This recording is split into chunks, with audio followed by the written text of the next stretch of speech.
Thank you. It's so nice to hear everyone join in on something when you've been part of bringing it into the world. So thank you.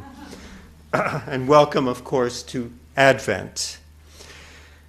Kate Bowler, a historian at Duke Divinity School, points out that Advent doesn't begin with a bang, it begins in the dark, with a quiet invitation to wait, to hope. Even if you're tired, skeptical, or not exactly feeling merry. Now we lean into Christmas, celebrating the birth of the Christ and the return of the light. That light that pierces the darkness. And as the Gospel of John says, the darkness could not overcome it. The invitation of Advent is to pause, to reflect, and to look with complete and radical honesty into that darkness. Reverend Tish Harrison Warren reflects that to practice Advent is to lean into an almost cosmic ache, our deep, wordless desire for things to be made right. In a world where we bear witness to conflict, to suffering, Advent holds the space for our grief, reminding us that we are all not only wounded by the slings and arrows of this world, but we have also, despite all efforts to the contrary, contributed to the world's pain through our own actions, our own moments of selfishness, unkindness, or fear. And so we begin the journey through darkness into light. From where we begin today to the life-affirming yes of Christmas morning. Christmas is a time such as I know we've all had when there are moments and days when saying yes to life is the most natural and breezy response to the pleasures du jour, when life is pleasant and agreeable, for us anyway. Life is a piece of cake, a bowl full of cherries. Life is duck soup. Fun for everyone, except the duck. And we remember that some of our fellow creatures are having a hard time, sure, but as the old song goes, it's not hard to get along with somebody else's troubles, and they don't make you lose any sleep at night. Or as Mark Twain put it, I'm definitely in favor of being an early riser for everybody else. Now, being here with all of you is one of those occasions when it's easy to be affirmative and agreeable and to align myself positively with the demands of the day. However, each of us has faced more difficult tasks than sitting together in this pleasant gathering. And it's these crucibles of the Spirit that inspire my talk. With this in mind, we may perhaps, I'll invite you to, think of one of the difficult times we have had when we didn't want to say yes to life. We just wanted it to go away. We've all had days, perhaps even years, when our hearts were broken, and we found our psyches in tangles and tatters, mired in doubt and self-sabotage. You with me so far? This isn't the kind of visualization we typically practice, but there's a reason for it. If we were to picture moments of difficulty we've all experienced, but with the volume, sort of turned up to 11, it still may not have touched the intensity of what was experienced by the author of a book published in 1946. This famous work was titled Trotzdem ja zum Leben sagen, ein Psychologe erlebt das Konzentrationslager. Do you recognize this title? You do. Well, if you don't, it may have to do with my German pronunciation, though in my defense, I'll point out that I did take, you're stepping on my joke here, Glenn. I will point out that I did take German 1 3 different times. The work is better known to us English speakers as, Glenn? Man's Search for Meaning. Man's Search for Meaning by Dr. Viktor Frankl. But the original title, which I helpfully mispronounced for you a few moments ago, translates directly into English as Saying Yes to Life, Nevertheless, a Psychologist Experiences the Concentration Camp. If you're not familiar with Dr. Frankl, I'll sketch in a few details of his life. Born in Vienna in 1905 to a Jewish family largely involved with civil service, Viktor Frankl showed an early interest in psychology and eventually went to medical school, becoming a neurologist and psychiatrist. While still in training, he developed an interest in suicide prevention and started a program of counseling for high school students, a group that had been subject to a high rate of suicide in Vienna. And with his program in place, the suicide rate for students dropped in some years to 0. At the time of the Nazi takeover of Austria, Frankl was married and practicing psychiatry in Vienna. Then in 1942, Frankl, his wife, his father, his mother, and his brother were imprisoned in concentration camps. When Dr. Frankl's camp was liberated in the spring of 1945, he alone had lived through the experience. He had a sister who was alive only because she had left Austria prior to the takeover. All the other members of his family had been killed. In these camps, and he was a resident in several, Frankl suffered as did all prisoners, but he served as a physician and counseled his peers. He lent his training and his spirit to issues of mental health, resilience, and meaning in this bleak environment. And I want to read you a passage from Frankl's famous book. We stumbled on in the darkness over big stones and through large puddles along the road leading from the camp. The guards kept shouting at us and driving us with the butts of their rifles. Hardly a word was spoken. The icy wind did not encourage talk.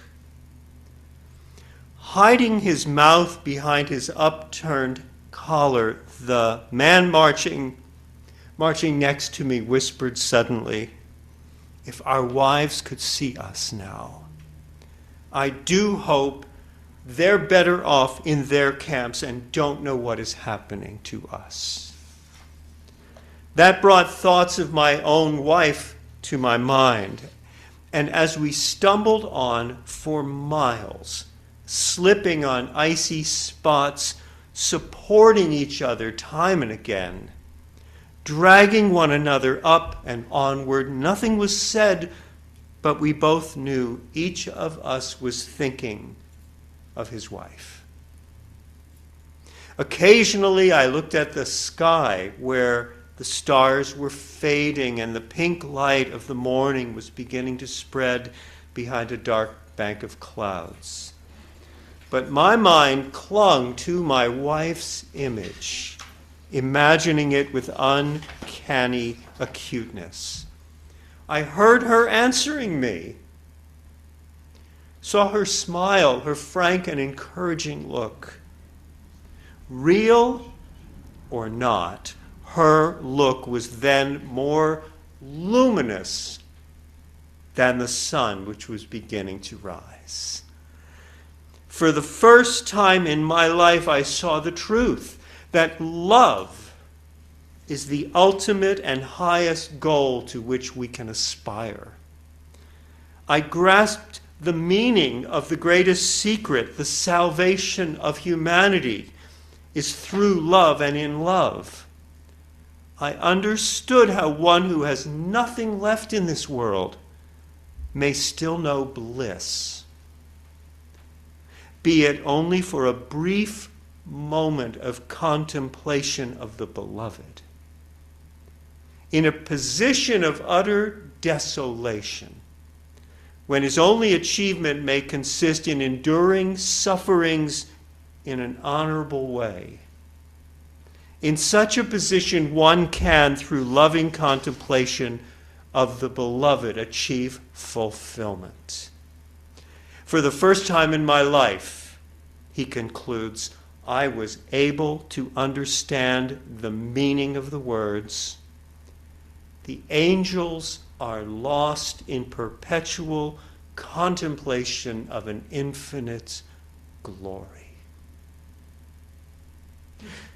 Viktor Frankl was somehow able to take the agony and affliction of his experience and create these inspiring thoughts and words.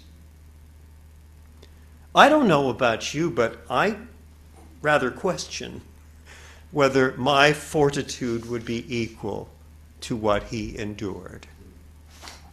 I complain when I get a hangnail.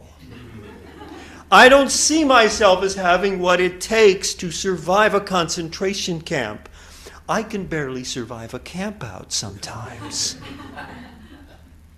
And I thought about the passage I just shared with you last weekend when I spent a few hours raking leaves and filling some potholes on our private gravel road.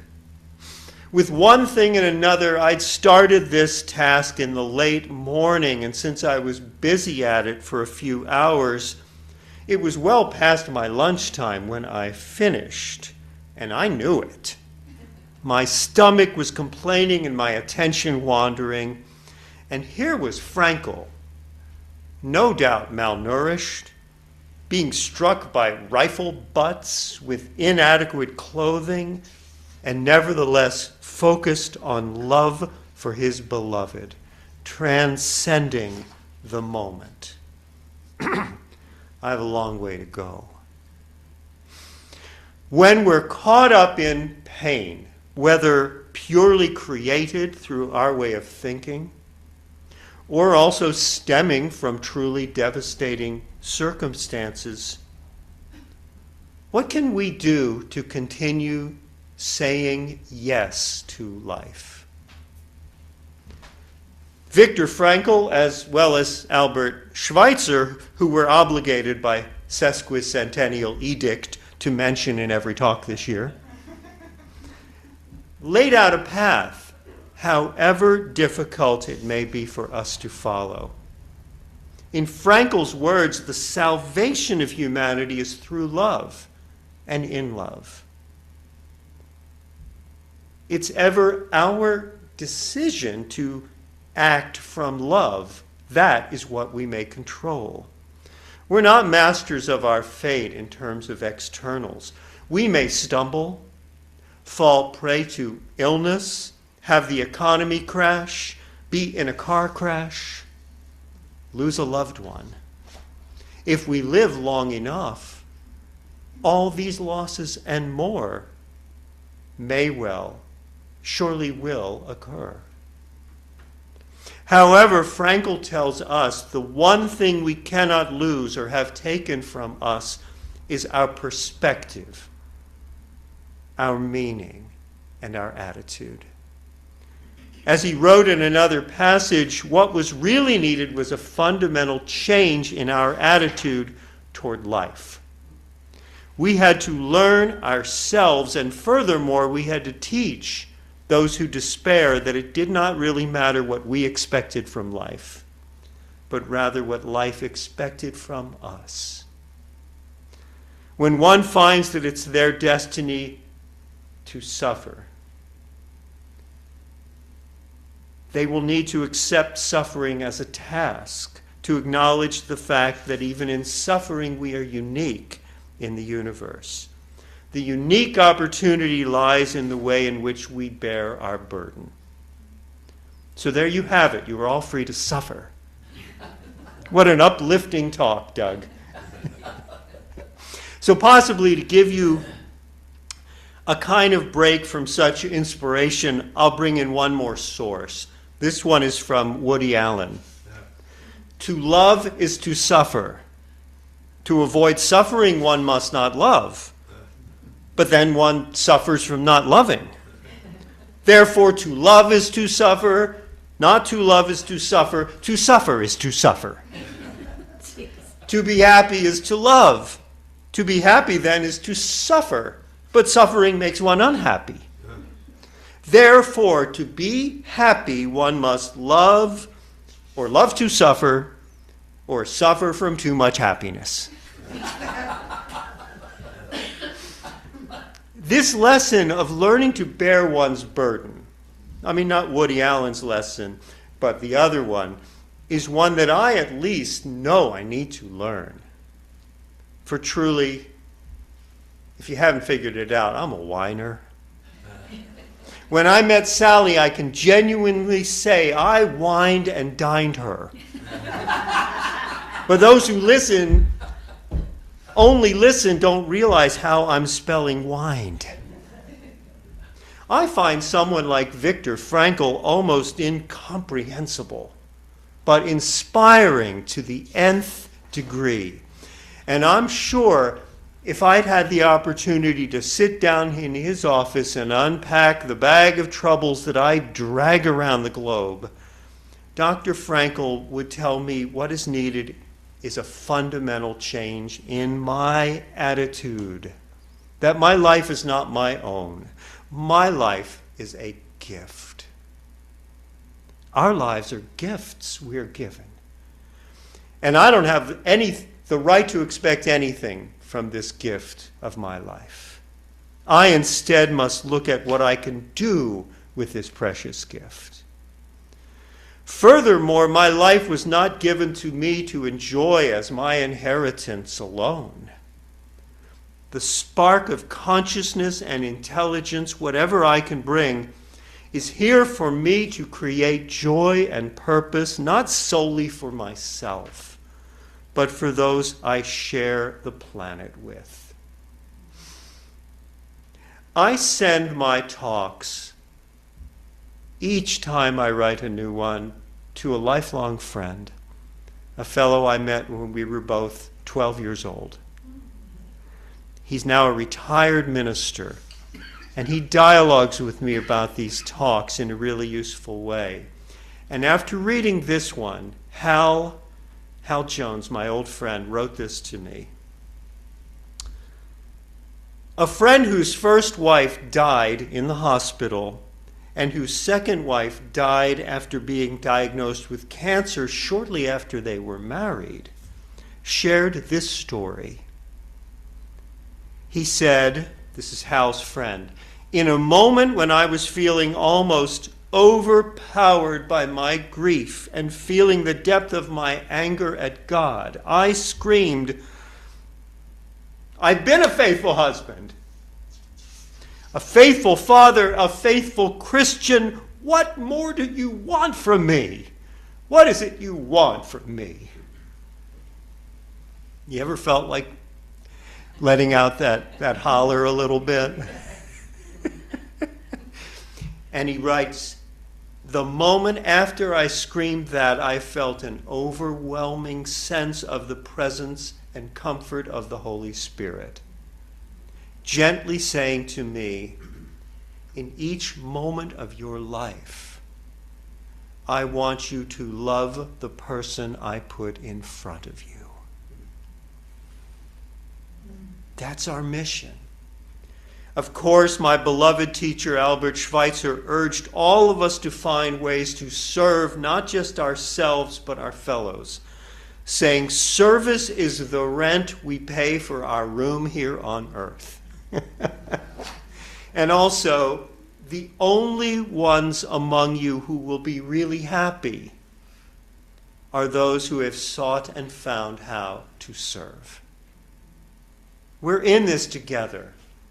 We've been given vast freedom, particularly those of us born or living in this beautiful part of the world. And this notion of our freedom brings me to the last of Viktor Frankl's ideas I want to share with you today. For Dr. Frankl, who ultimately spent many years in the U.S. as a visiting professor, stated this about our typical American values.